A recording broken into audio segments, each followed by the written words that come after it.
operator, can you help me? Help me if you please. Give me the right area code and the number that I need. My rider left on the midnight flight, singing like a summer breeze. I think she's somewhere down south, down about Baton Rouge. But don't you know I forgot a number I can use. Directory don't have it, Central forgot it. Gotta find a number to use.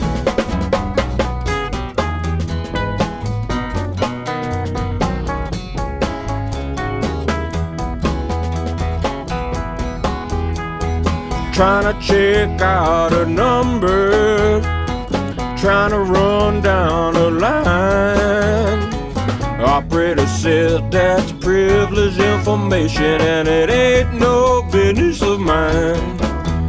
It's flooding down in Texas, the pools are out in Utah. Got to find a private line. She could be hanging around the steel mills or working in a house of blue lights, riding a getaway bus out of Portland, talking to the night. Don't know where she's going, don't care where she's been, long as she been doing it right.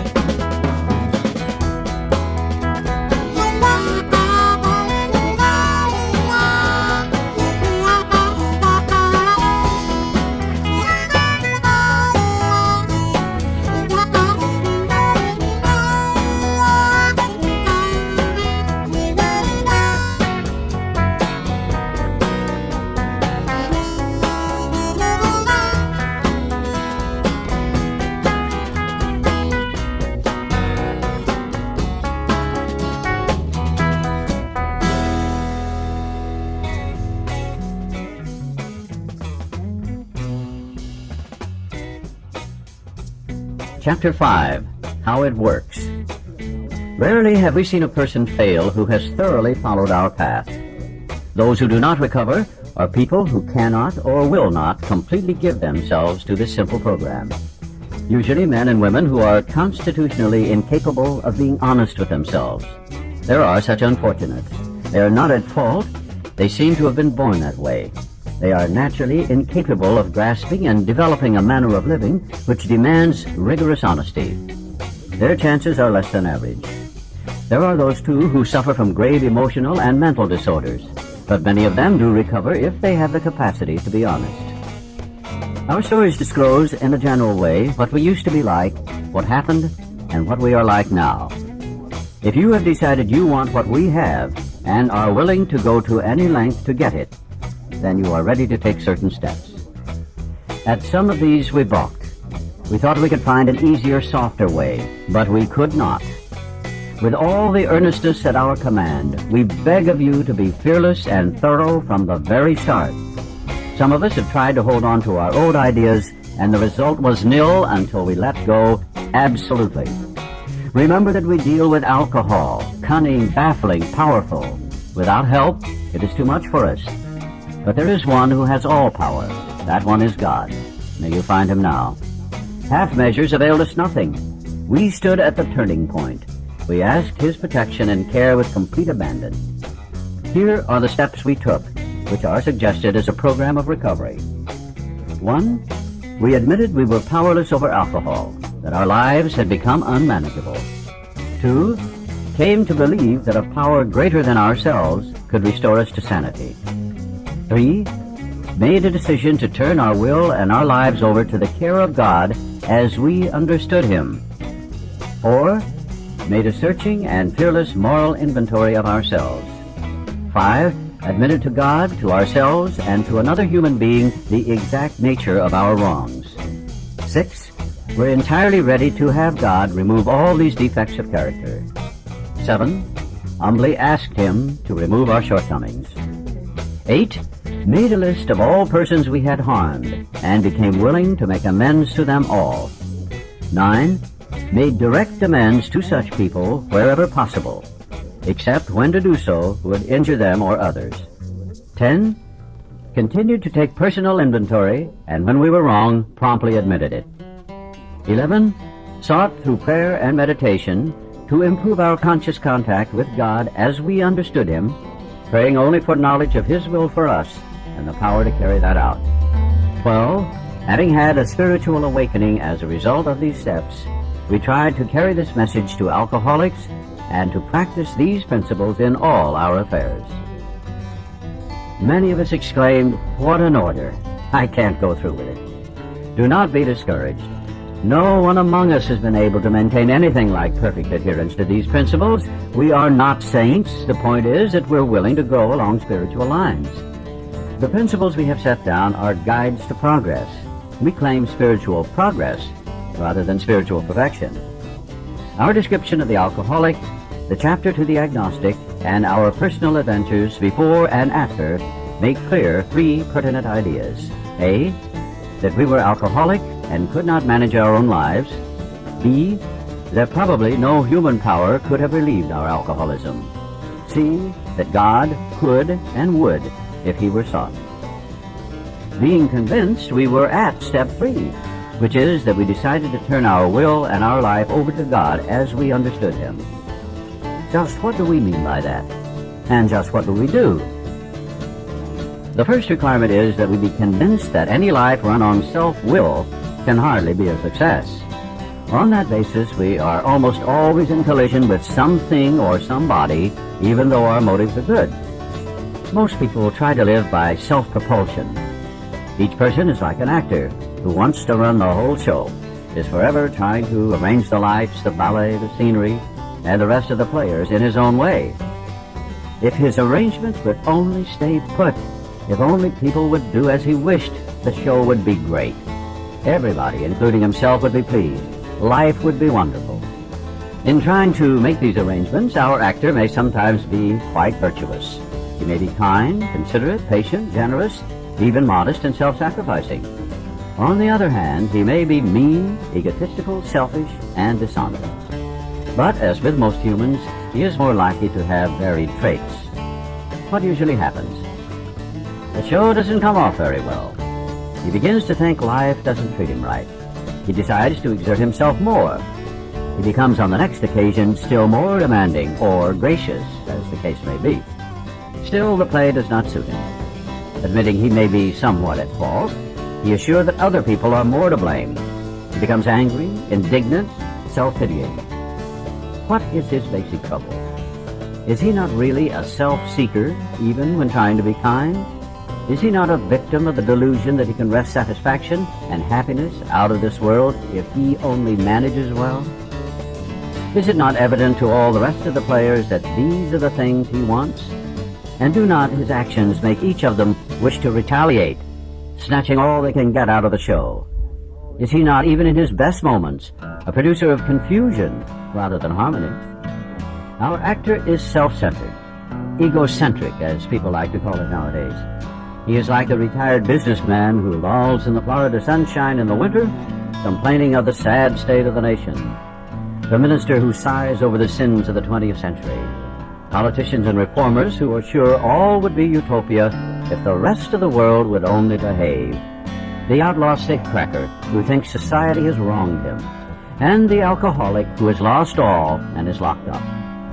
Whatever our protestations, are not most of us concerned with ourselves, our resentments, or our self-pity? Selfishness, self-centeredness, that we think is the root of our troubles.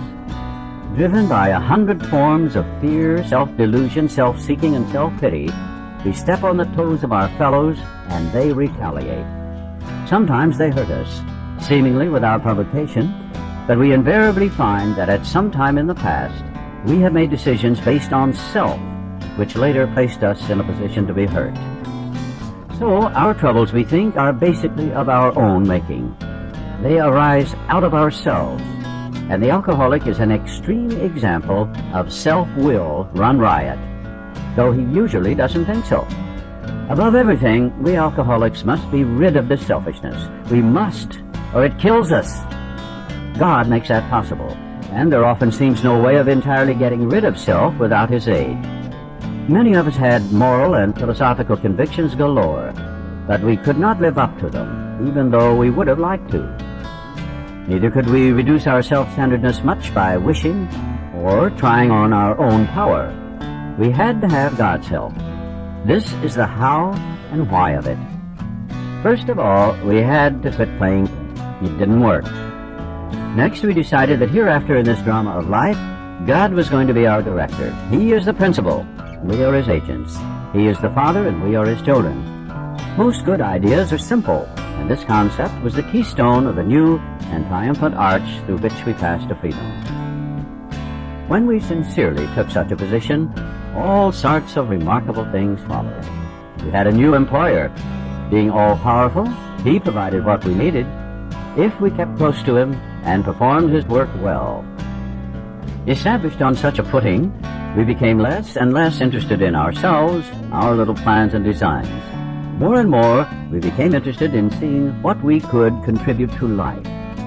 As we felt new power flow in, as we enjoyed peace of mind, as we discovered we could face life successfully, as we became conscious of His presence, we began to lose our fear of today, tomorrow, or the hereafter.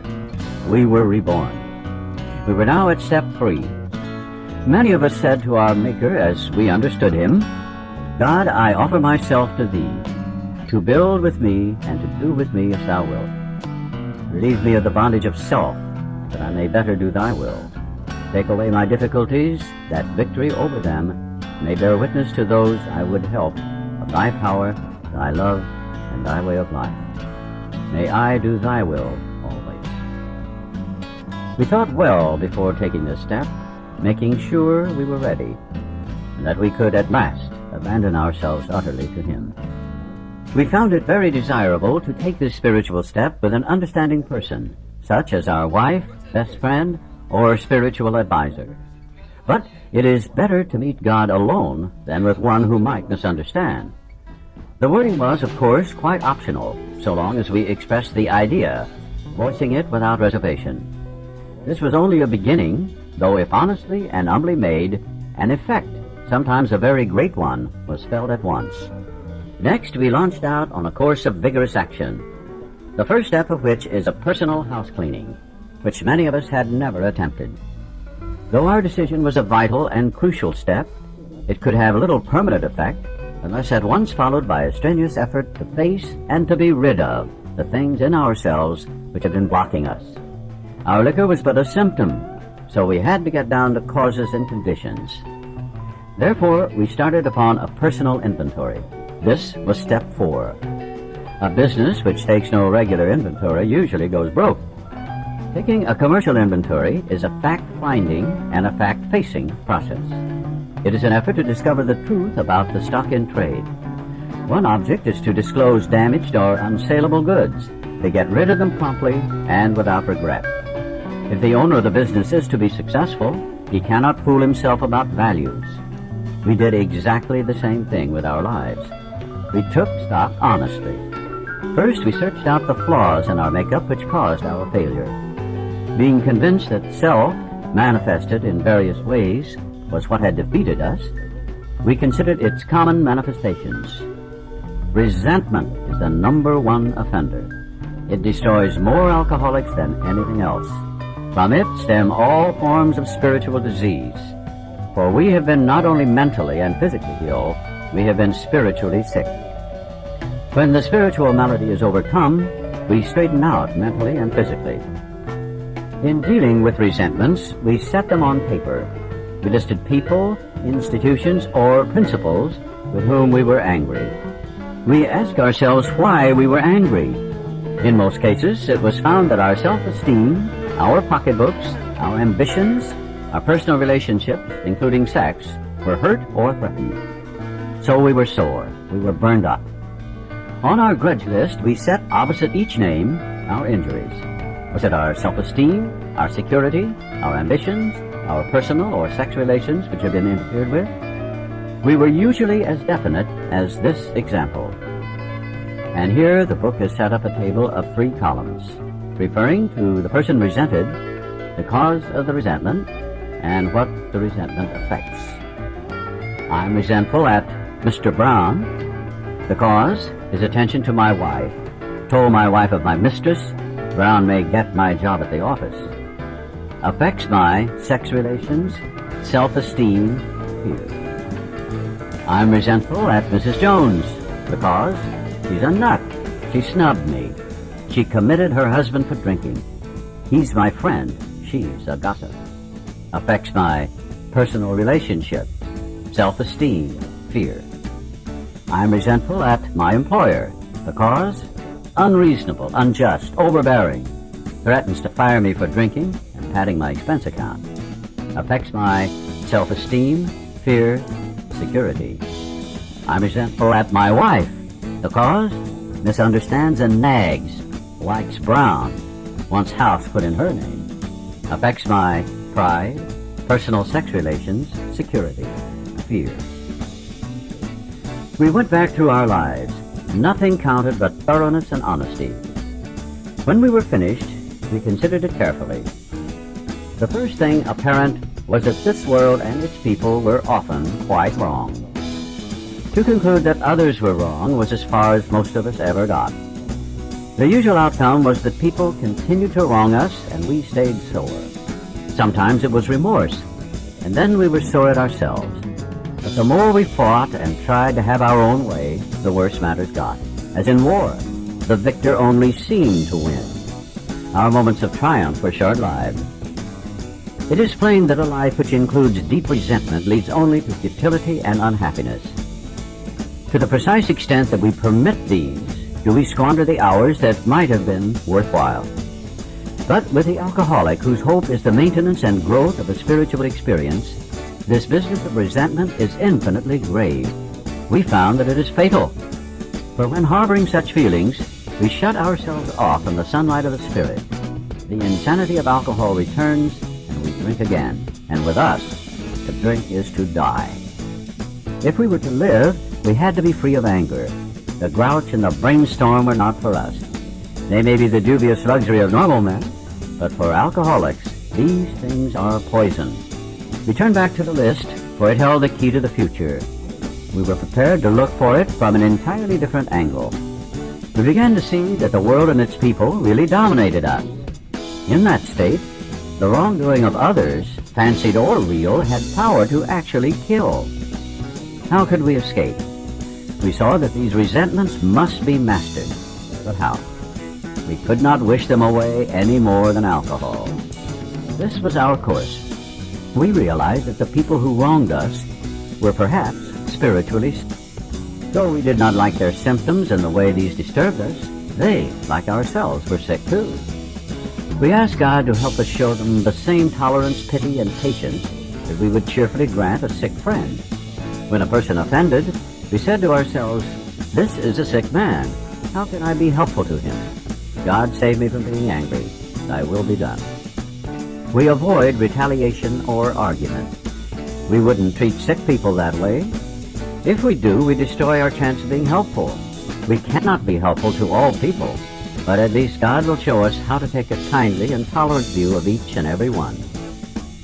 Referring to our list again, putting out of our minds the wrongs others had done, we resolutely looked for our own mistakes. Where had we been selfish, dishonest, self-seeking, and frightened? Though a situation had not been entirely our fault, we tried to disregard the other person involved entirely. Where were we to blame? The inventory was ours, not the other man's. When we saw our fault, we listed them. We placed them before us in black and white. We admitted our wrongs honestly, and were willing to set these matters straight. Notice that the word fear is bracketed alongside the difficulties with Mr. Brown, Mrs. Jones, the employer, and the wife. This short word somehow touches about every aspect of our lives. It was an evil and corroding thread. The fabric of our existence was shot through with it. It set in motion trains of circumstances which brought us misfortune we felt we didn't deserve. But did not we ourselves set the ball rolling? Sometimes we think fear ought to be classed with stealing. It seems to cause more trouble. We reviewed our fears thoroughly. We put them on paper, even though we had no resentment in connection with them. We asked ourselves why we had them. Wasn't it because self-reliance failed us? Self-reliance was good as far as it went, but it didn't go far enough. Some of us once had great self-confidence, but it didn't fully solve the fear problem or any other. When it made us cocky, it was worse.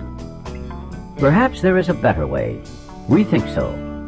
But we are now on a different basis, the basis of trusting and relying upon God. We trust infinite God rather than our finite selves. We are in the world to play the role He assigns, just to the extent that we do as we think He would have us, and humbly rely on Him, does He enable us to match calamity with serenity. We never apologize to anyone for depending upon our Creator. We can laugh at those who think spirituality the way of weakness. Paradoxically, it is the way of strength. The verdict of the ages is that faith means courage. All men of faith have courage. They trust their God. We never apologize for God. Instead, we let Him demonstrate through us what He can do. We ask Him to remove our fear and direct our attention to what He would have us be. At once, we commence to outgrow fear. Now about sex. Many of us needed an overhauling there. But above all, we tried to be sensible on this question. It's so easy to get way off the track. Here we find human opinions running to extremes, absurd extremes perhaps. One set of voices cry that sex is a lust of our lower nature, a base necessity of procreation. Then we have the voices who cry for sex and more sex, who bewail the institution of marriage, who think that most of the troubles of the race are traceable to sex causes. They think we do not have enough of it, or that it isn't the right kind. They see its significance everywhere. One school would allow man no flavor for his fare, and the other would have us all on a straight pepper diet. We want to stay out of this controversy. We do not want to be the arbiter of anyone's sex conduct. We all have sex problems. We'd hardly be human if we didn't. What can we do about them? We reviewed our own conduct over the years past. Where had we been selfish, dishonest, or inconsiderate? Whom had we hurt? Did we unjustifiably arouse jealousy, suspicion, or bitterness? Where were we at fault? What should we have done instead? We got this all down on paper and looked at it.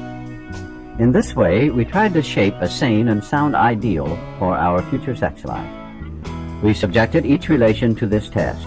Was it selfish or not? We asked God to mold our ideals and help us to live up to them. We remembered always that our sex powers were God-given and therefore neither to be used lightly or selfishly, nor to be despised and loathed. Whatever our ideal turns out to be, we must be willing to grow toward it. We must be willing to make amends where we have done harm, provided that we do not bring about still more harm in so doing. In other words, we treat sex as we would any other problem. In meditation, we ask God what we should do about each specific matter. The right answer will come if we want it. God alone can judge our sex situation. Counsel with persons is often desirable, but we let God be the final judge. We realize that some people are as fanatical about sex as others are loose. We avoid hysterical thinking or advice. Suppose we fall short of the chosen ideal and stumble. Does this mean we're going to get drunk? Some people tell us so. But this is only a half-truth. It depends on us and on our motives. If we are sorry for what we've done and have the honest desire to let God take us to better things, we believe we will be forgiven and will have learned our lesson. If we are not sorry and our conduct continues to harm others, we are quite sure to drink. We are not theorizing. These are facts out of our experience. To sum up about sex, we earnestly pray for the right ideal, for guidance in each questionable situation, for sanity, and for the strength to do the right thing. If sex is very troublesome, we throw ourselves the harder into helping others. We think of their needs and work for them. This takes us out of ourselves. It quiets the imperious urge when to yield would mean heartache. If we have been thorough about our personal inventory, we have written down a lot. We have listed and analyzed our resentments. We have begun to comprehend their futility and their fatality. We have commenced to see their terrible destructiveness. We have begun to learn tolerance, patience, and goodwill toward all men, even our enemies, for we look on them as sick people. We have listed the people we have hurt by our conduct and are willing to straighten out the past if we can. In this book you read again and again that faith did for us what we could not do for ourselves. We hope you are convinced now that God can remove whatever self-will has blocked you off from Him. If you have already made a decision and an inventory of your grosser handicaps, you have made a good beginning. That being so, you have swallowed and digested some big chunks of truth about yourself.